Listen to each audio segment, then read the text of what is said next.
Hello，呢個英國飛地係啦，我哋琴日去完泰晤市集咧，就擺完一日檔。賽後有咩檢討啊，店長？覺得總係可以再多啲嘢可以做得再好啲嘅，係例如可能帶多啲大家中意嘅書啦。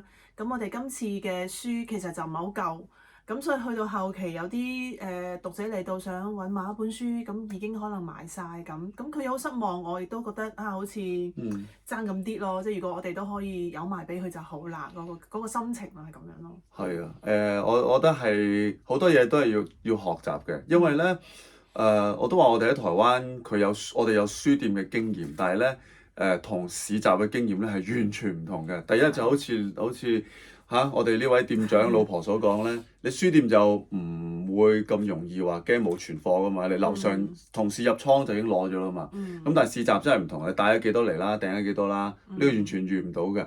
咁呢個好重要，我覺得。咁第二咧就係我發覺譬如我哋冇經驗咧，連擺檔嘅嗰啲叫做setting 咧，都係冇諗得好多嘅啦。我要舉手，佢已經令到個檔口好靚噶啦。我真係想講，譬如佢帶一塊板，塊板喺邊啊？收埋咗啦。收翻落書房。係，譬如有塊板啊，各樣嗰啲咧，已經好好噶啦。咁但係當時我哋去到發現有啲咩都係爭嘅，馬上覺得你 display 啲書嘅架唔夠，咁所以變咗啲書一係就棟起晒咁樣，好逼。咁其實市集人多咧，離遠其實見唔晒你有啲咩書嘅。咁不過唔緊要，嗰個都係空間所限啦，冇辦法，係啊。咁所以我哋都準備咗好多嘢嘅，譬如希望有多啲唔係個，我哋有整咗好多牌啦，譬如有暢銷書啊，有啲文創啊，咁我哋即係都畫得好靚啊咁樣。咁但係結果咧，其實因為地方所限，真係冇辦法擺到出嚟。結果啲書就劈到好似冇乜規律咁樣。唔係，譬如咯，我覺得呢個係最特別嘅啦。即係呢個啲人以為哇係咪一新嘅英超球隊啊？冇錯，係啊，英超飛地。呢張本來好靚㗎，呢張應該叫做咩啊？即係台 table runner 係啦，即係英國都好興啊嘛，中意喺張餐台度咧擺喺度。擺張桌旗。其實諗嘅時候咧，我覺得我哋諗到好完美嘅，因為都係我哋啲 partner 股東一齊諗咧，就話呢個幾好啊咁樣。好靚啊，整得。好靚嘅，但係去到好快咧，就我記得係琴日太后嚟到嘅時候，佢話：喂，你擺喺下邊睇唔到喎。係啊，因為啲我哋擺張台度，係啦，即係我哋等於擺咗喺呢度，咁你梗係睇唔到啦。睇唔到。係啦，後來我都同阿老婆講話：喂，係咪應該咧揾啲嘢咁樣懟高起嚟？人哋老年咁遠都見到，哦，原來飛地嚟咗啦咁樣。係呢個係我完全冇諗過。冇諗過，即係我哋諗住有張台，跟住有我哋嘅 logo 喺度，咁應該 OK 啊，好即係啲人行過就見到啦咁樣。咁但係我哋忽略咗就係啲人嚟到企喺你台前面去睇書，冇錯，已經係遮住咗個旗。咁結果離遠咧，其實啲人就唔會知道你呢度咩檔攤，都唔知你係咩人咁樣。咁所以地市即係我哋吸收經驗，可以擺得再多眼少少嘅位置。唔係都係我唔好嘅，因為本來諗住垂涎嘅美色，知道我喺邊度擺檔，但係我唔爭氣啦，戴咗帽，冇人認到我。因為個頭太核突啊！係啊，唔肯去剪。同埋有好多讀者可能走埋嚟喎。喂，我嚟到你面前，你唔講嘢，我都唔認得係你嚟㗎咁樣。咁所以如果唔係，可能會容易啲辨認嘅。我而家好想揭咗佢哋帽，好核突啊！亂七八糟，我想佢側邊。係啊，呢個係一啲擺設上面經驗，我哋唔係太有預計得到咯，唔係太有預計得到咯。即係個經驗都係不足，始終第一次，我容許自己有犯錯嘅空間，因為第一次啊嘛，都好難做到十全十美。係啊，咁我哋每一次都吸收經驗，下一次又再做好啲咁樣咯。係啊，咁但係同埋我覺得咧有一樣都係我哋覺得台灣市場咧同英國市場咧係有好大分別㗎。譬如我哋琴日喺 Facebook 度都有提到一點咧，就係譬如有好多小朋友，即係家長帶埋小朋友嚟嘅時候咧，佢都想揾書俾小朋友嘅。咁本來呢個經驗我哋喺台灣都遇過啦，我哋覺得 OK 啊。咁我哋有一系列可能啲童書啊或者唔同種類應該可以推薦到俾佢。就係忘記咗一點，好多媽媽嚟到都問，但係咧我小朋友唔識中文，係啊，你有冇中英雙語？有啲索性就話你有冇純英文嘅？呢個的而且確咧係我哋忘記咗。係啊。係啊。咁我哋就以為童書咁譬如好希望可以好多譬如西西啊。係啊，呢個好特別嘅好特別嘅一個內容嚟㗎。咁但係小朋友睇唔明中文字喺呢邊，咁結果就係咯，即係唔容易 sell 到出去俾人睇。雖然係好書，但係都真係的確唔容易嘅。係啊係啊，不過雖然呢個係短短一次市集啫，因為譬如太湖市集2日，我哋因為人力問題都係淨係可以去到1天，咁可能第2天會唔會有唔同經驗咧？不過我覺得至少咧就係呢個都係社會問題嚟㗎，因為即係你嚟到英國好多嘅下一代咧。佢唔係佢特登㗎，但係即係環境改變咧，佢對中文嘅已經有啲疏離感啦。所以其實呢個都係使命嚟嘅。係啊係啊，係使命嚟㗎。係啊，即係點樣？突然間覺得自己做嘅呢件事更加有多咗一重嘅意義啊。係啊，咁啊，我覺得有好多香港朋友嚟買書嘅時候咧，你覺得佢對香港呢個感覺、呢個方向咧，仲係好清晰、好明確、好渴求㗎。咁所以譬如好快有一啲書就已經售罄啦。例如可能《勵志鷹傳》啊，李怡嘅失敗者回憶錄啊，好多呢一啲咁啊最後一課。咁呢度我哋係預料之中嘅，即係話大家對香港嘅情懷係好強烈。咁與此同時咧，你都會發現，除咗係即係大歷史大框架呢一啲嘅香港之外咧，大家對於香港嘅本土文化咧，都係好有即係感覺嘅。譬如城市散步學。城市散步學啦。呢個原味香港，即係嗰個講味緣香港，係啦，味道嘅緣分嗰個味緣，係啊，即係呢個你有咩即係啟示咧？你見到原來唔止係一啲硬橋硬馬嘅書，我淨係見到一種思念咯，即係大家對於生活咗咁多年嘅香港係充滿懷念，同埋即係好希望喺英國咁遠嘅地方都可以揾得返自己家鄉嘅味道，唉，有啲眼濕濕添。即係我覺得呢一種書之所以觸動到大家，都係因為呢一種嘅思念喺入邊咯。係，冇錯冇錯。咁我覺得親自去擺檔咧，係真係有人與人咧拉得好近嘅嗰啲連結喺度㗎。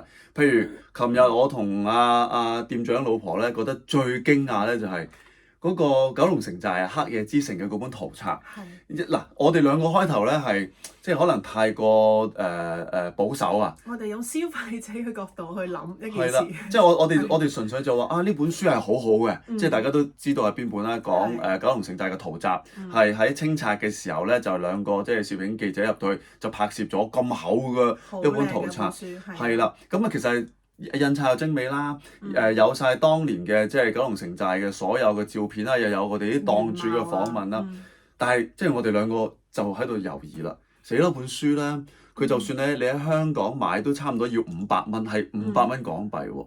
咁你經過運費嗰樣嘢嚟到咧，呢度我哋一零售出去咧，其實已經係8字頭啦，80幾磅啊！咁我哋兩個係好覺得，喂難喎！你80幾磅，即係對九龍城寨嘅情懷，會唔會願意咁輕易去買咧？咁樣，結果係點咧？結果係賣晒，賣晒！我都覺得其實我自己都。同埋佢有古仔嘅喎，第一個買嗰個。第一個肯買我，你交俾我啦，你留低俾我啦。跟住我同佢講話都真係有啲貴喎，我都唔好意思，即係自己作為檔主，梗係想買本書出去啦。但係真係有個價錢喺度啊嘛，都唔係幾好意思。跟住話你留俾我得㗎啦，我細個就住喺九龍城寨入邊㗎咁樣。係啊。咁我話好好喎，如果咁我即刻拆個包裝俾佢去揭下入邊啲圖片咁樣。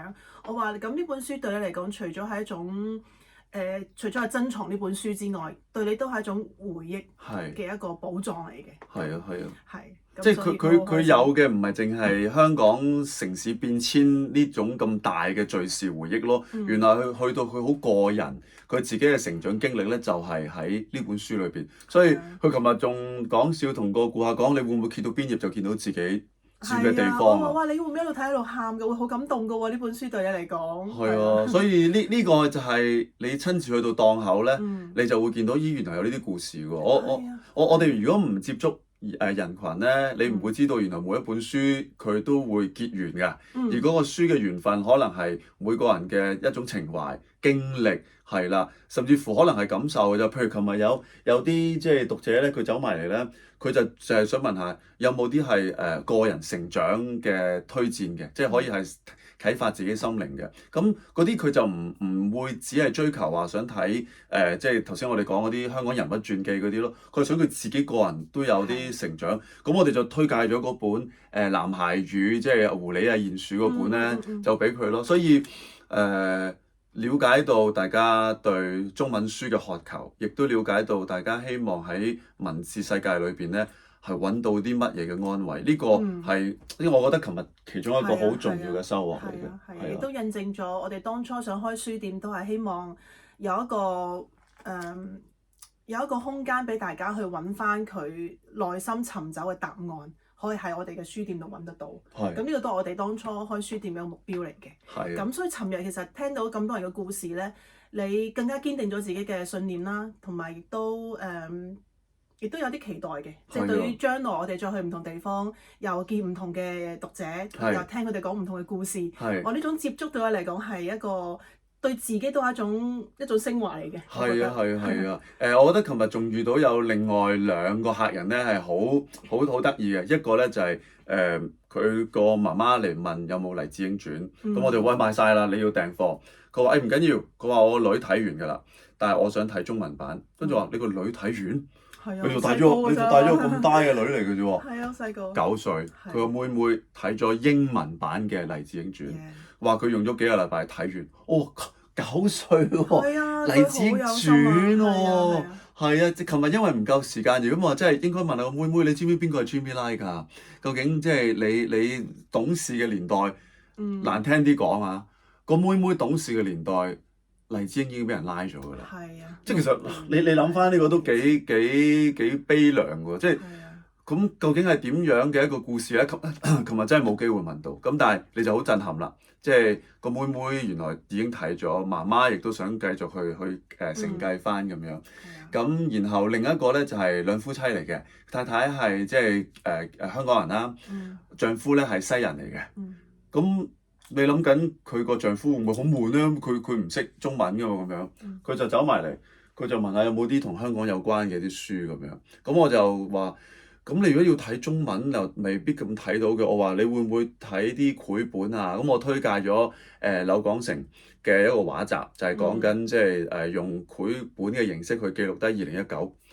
佢老公即刻即係好有反應啊！係啊，又查翻個名啦，究竟佢有冇曾經買過啦？Fallen City， 咁然後就揾咗一輪之後，最後佢見到啲圖冊嗰個線條，佢好中意，咁佢就買咗。係啊，所以我哋永遠都唔好即係低估無論佢年紀幾細，又或者佢可能係講第啲語言嘅，原來佢對香港嗰個感情係一樣嘅。係啊，呢個係好意外啊，對我哋嚟講。冇錯，係啊，咁所以第一日嘅經驗，亦都係第一次嘅經驗咧。係非常之珍貴嘅，咁你話有冇啲行政流程上面嘅嘢我哋會注意咧？絕對會有㗎，收銀好慢啦，即係不過大家好體諒，係啦，可能都大家都好。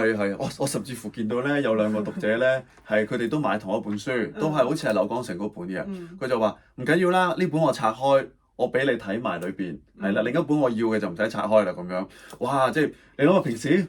如果我哋去嗰啲鋪貼買衫，我梗係攞籠底嗰件啦，新嘅我先要㗎嘛。咁但係去到即係買書嘅呢啲機緣之下咧，大家好禮讓啊咁樣。咁啊你放心，琴日有好多咧訂書嗰啲訂單咧喺度，佢處理緊㗎啦。喺度，我會好好地處理㗎啦。未完的小説喎。係，我哋爭咗啲好重要嘅嘢冇講到。你講先啦。我講先，好。我哋要多謝好多人㗎，今次個市集。咁首先就係鼓動我哋去參加呢個市集嘅台北飛地啦，因為佢哋原來舊年有參加，咁但係今年就我哋成立咗，就我哋參加。咁如果唔係佢哋有鼓勵我哋去參加咧，我諗我哋都會 miss 咗今次咁好嘅經驗。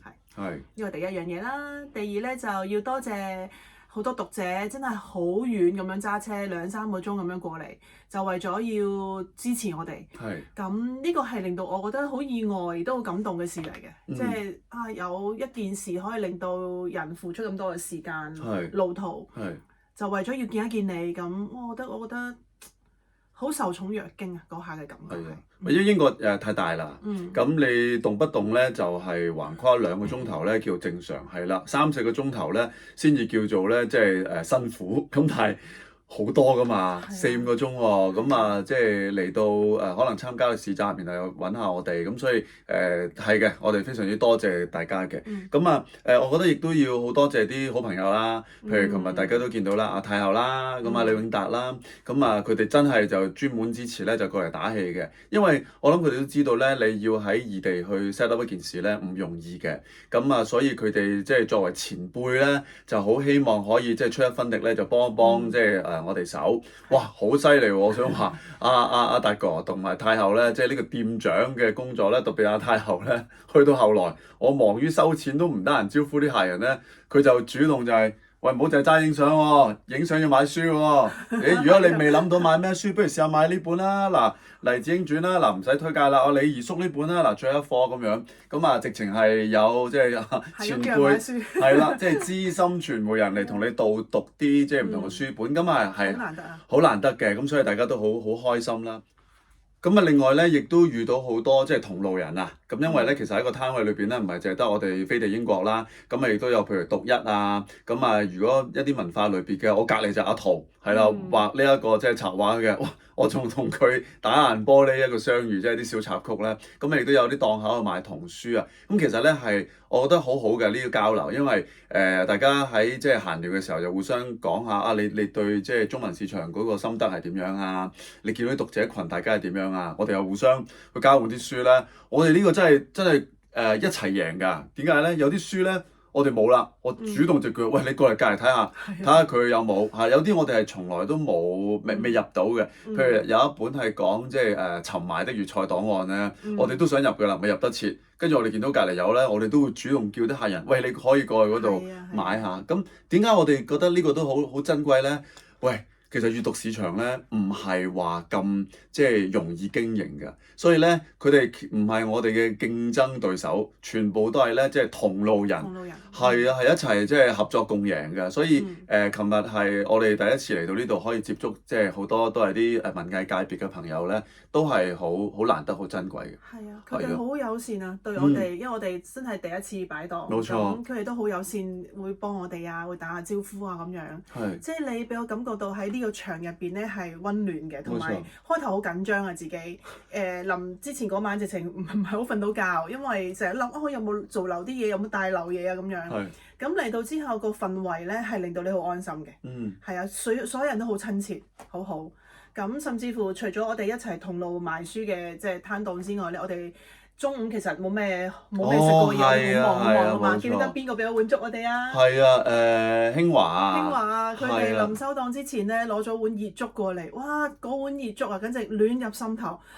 正係肚餓，開始個胃開始痛，跟住嗰碗暖粥落肚咧，真係好舒服。係啊，好感動嗰下。係啊，因為我哋又認識佢哋當地一啲朋友咧，咁啊，所以就互相支持嘅。係啊，最尾咧，阿店長仲話覺得琴日有啲讀者太斯文啊，太愛錫我哋啦。你咪臨尾都好想再提一提大家，即係所謂翻看書本嘅即係守則啊。係，因為其實咧好多書係包裝好好嘅，有陣膠包住咁保護本書嘅。咁但係我成日個心態就係、是、你要買一本書，你一定要知個內容係咩㗎嘛。咁我就成日都叫啲人就拆咗佢啦，你拆嚟睇啦咁。咁佢哋又好錫住我哋，唔係好敢拆，又驚可能拆咗之後唔知人哋買唔買，可能佢睇唔啱唔買啊嘛會。咁但係真係完全冇所謂，我去買書我都好想睇內容。咁唔啱咪擺低咯，啱咪攞走咯。咁所以真係唔好話驚影響我哋或者點樣。見到有本書想睇，你就拆咗個袋佢啦。係啦。譬如呢盒咧，琴日我有試過㗎，因為呢個就係咧即係香港電影佢嘔貨添OK，呢個就係香港電影咧日曆。咁其實就一嚟就2026年啦，有晒啦。二嚟咧，佢每一月、每一日咧，佢都有一個即係港產電影嘅經典場口同埋金句。咁琴日咧，我都打開過幾次㗎啦，因為好多客人睇到咧，佢都會想知道究竟裏邊係點樣㗎。雖然我哋有少少簡介啦已經，咁我都會慢慢打開而俾大家睇嘅。咁呢個好正常㗎。咁因為佢究竟裏邊有啲咩金句你會有共鳴咧咁樣。雖然拆嘅時候咧，譬如呢個係會有啲危險嘅，係啦。等我又再示範多一次俾你睇下嚇。因為咧佢嗰啲即係佢呢種係真係好傳統嗰啲即係日曆咧。揭嘅係啊，佢甚至乎好似我哋以前嗰啲會搣走咗㗎嘛。係啦，咁但係我就梗係唔搣走啦，因為點解？我哋儲啊嘛。咁你會望到咧就係佢裏邊咁樣咯，係啊。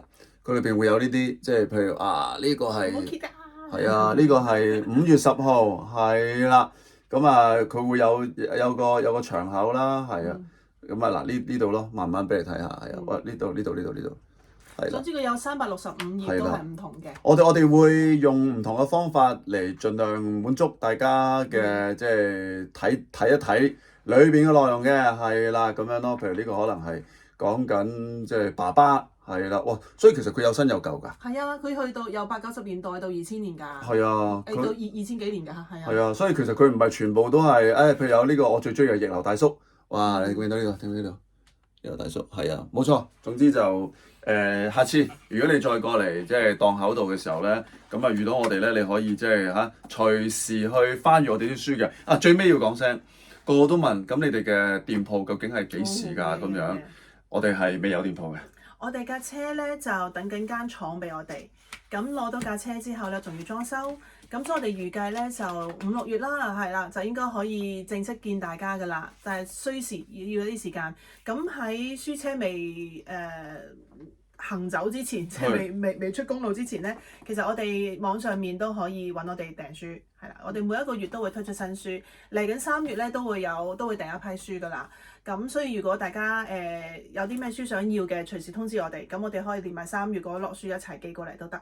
OK，好啦，咁不定期記住 subscribe、share、comment、like 我哋咧呢一個嘅 channel。咁如果我哋儲夠咗咧嗰個叫做即係訂閱人數嘅話咧，我哋下次就可以 live 直播啦。係啊，琴日我哋冇辦法 live 咧，淨係可以用唔同嘅 channel 咧，因為我哋未夠嗰個 subscriber 啊嘛。係啊，會有一個局限嘅。唔知點解隨時可以 live 嗰啲。係啊，我唔會怪佢嘅，係啊，真係。OK，好啦，你試下呼籲啊！呢句以後你要成日講啦，叫大家要做咩？CLSS。係咪啊？係啊，啱啊，冇錯。好啦，下次見。拜拜。